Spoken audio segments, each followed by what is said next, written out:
Hello friends, good morning. আশা করছি তোমরা ভালোই আছো, আমিও ভালোই আছি। আরও একটি নতুন ব্লগে তোমাদের সবাইকে ওয়েলকাম। তো আজকে হচ্ছে সানডে ফার্স্টেই আমি বিছানা থেকে স্টার্ট করছি আজকে নতুন ভিডিওটি। তো এখন আমার ভিডিও দিতে একটু লেট হয়ে গেছে, বাট আর লেট হবে না, তোমরা একটু পাশে থেকো। তো আগে যে বেডশিটটা পাতা ছিল সেটা আমি চেঞ্জ করে দিচ্ছি, চেঞ্জ করা হয়ে গেছে।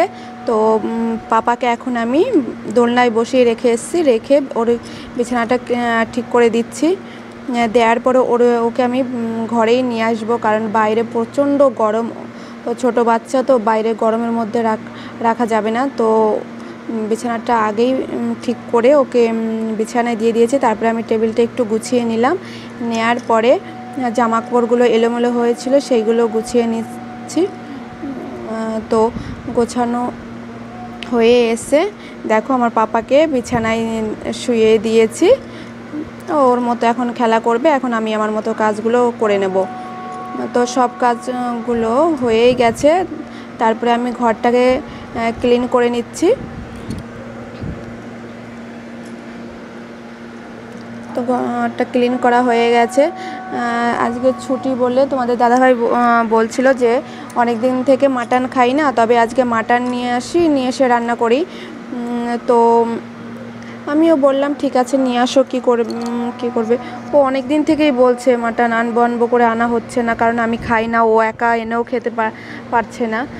তো আজকে আমি বললাম যে ঠিক আছে তাহলে নিয়ে আসো, তো আমি একটু একটু করে খাওয়ার চেষ্টা করব, যাও। তো নিয়ে এসে এখন বলছে যে আমি রান্নাটা করি, তুমি আর অন্য কাজগুলো করে নাও, পাপাকে স্নান করিয়ে দাও, ওই সব কাজগুলো করে নাও। তো আমি এখন পাপাকে তেল দিয়ে স্নান করিয়ে দিয়েছি, দেওয়ার পরে ওর ড্রেসগুলো পরিয়ে দিচ্ছি।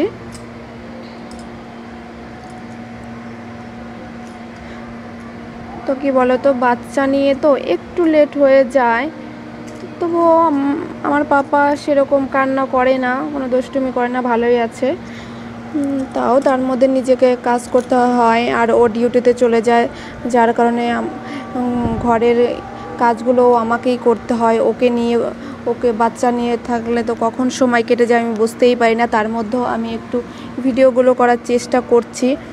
তো আমাদের মাটন রান্না হয়ে গেছে,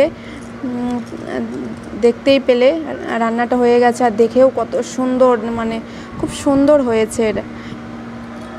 তো সুন্দর হয়েছে কারণ যে খায় তাদের কাছে খুব ভালোই লাগে, আমি তো খাই না, তো ফার্স্ট খেয়েছি, একটু অসুবিধা হচ্ছে, তবে দেখেই বোঝাচ্ছে তরকারিটা খুব টেস্টি হয়েছে। তো ও খেয়ে বললো খুব টেস্টি হয়েছে, আমারও মোটামুটি লেগেছে। তো আমাদের খাওয়া দাওয়ার ভিডিওটা করা হয়নি, তো তোমাদের দেখাতে পারলাম না। তো আমি কিছু জামা কাপড় ভিজিয়ে রেখেছিলাম, সেগুলো কেচে নিয়েছি, নেয়ার পরে সেগুলো এখন আমি মেলে দিচ্ছি। মেলে দেওয়ার পরে তো স্নান করে নেব। তো স্নান করে নেওয়ার পরে একটু ঘুমিয়েছিলাম, মাঝে আর ভিডিও শ্যুট করা হয়নি। তো এখন আমি একটু রেডি হয়ে নিয়েছি, বাইরে ঘুরতে যাব, পাপাকে নিয়ে একটু ঘুরতে যাই যখন রবিবারটাতে। তো বাচ্চা মানুষ ঘরে সবসময় থাকাটা ঠিক না, তাই একটু ঘুরতে যাই। তো আমার ভিডিওটি কেমন লেগেছে তোমরা অবশ্যই কমেন্টে জানিও, আর কে কে মাটন খেতে পছন্দ করো সেটাও জানিও। তো এখন বেরিয়ে পড়লাম। তো আমার ভিডিওগুলো যদি তোমাদের ভালো লাগে তবে অবশ্যই লাইক করো, কমেন্ট করো, শেয়ার করো, সাবস্ক্রাইব করে দিও। যারা করেছো তাদেরকে অসংখ্য ধন্যবাদ, আর যারা করোনি তারা অবশ্যই করে দিও। তো এরপরে তোমাদের সাথে দেখা হচ্ছে আমার নেক্সট ব্লগে। টাটা।